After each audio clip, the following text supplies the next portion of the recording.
Hello and welcome to week 25. So 25 weeks since I had the operation.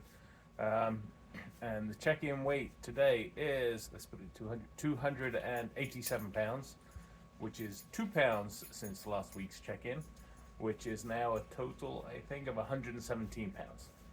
So a bit of a show and tell today because I actually got sent some questions, which is good.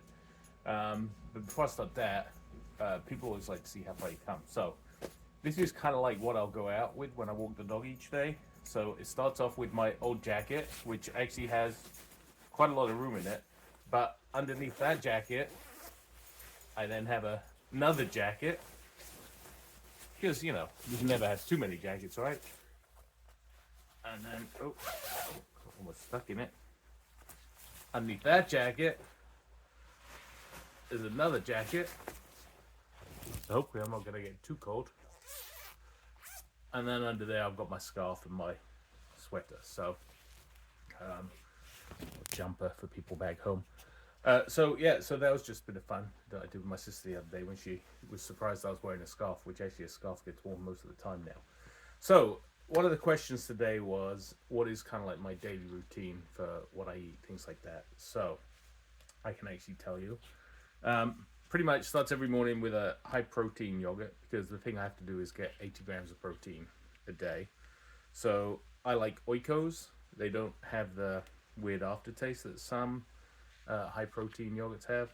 This one's a 15 gram, but I normally get the 20 grams if I can. They're just harder to get.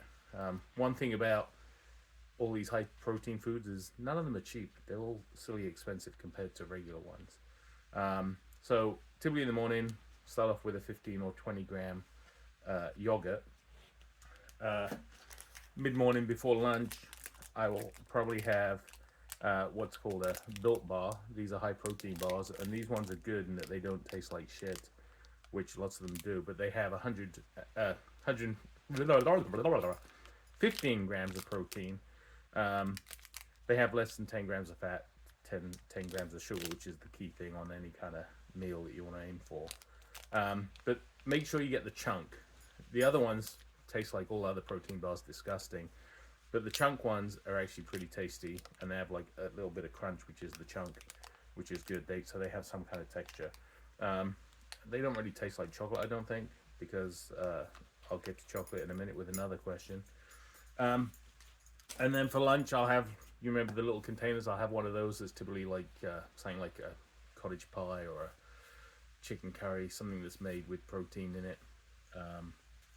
And then for dinner, similar sort of thing. It depends if I've got people coming over, I'll have whatever they're having, just less of it.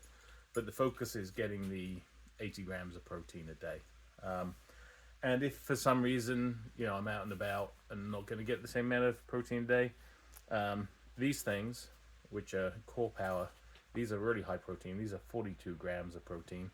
Again, stupid expensive, and actually these are really, really hard to find, especially up here in the North Country, the mountains and things. So if I do tend to find these, I tend to buy quite a few of them. But they have chocolate flavor and they have a strawberry flavor. And again, neither of them have that weird aftertaste that lots of protein things have. And obviously I'll throw protein powder and things into stuff I'm cooking if it makes sense. And then the other key is making sure I get all my water every day. So I drink at least one of these a day, which is 64 ounces, but I'm aiming for, again, 80 ounces of water each day. And so definitely I drink more water than I ever did before. So overall, aiming for 80 grams of protein. It normally runs about 1,100, 1,200 calories a day that I'm eating.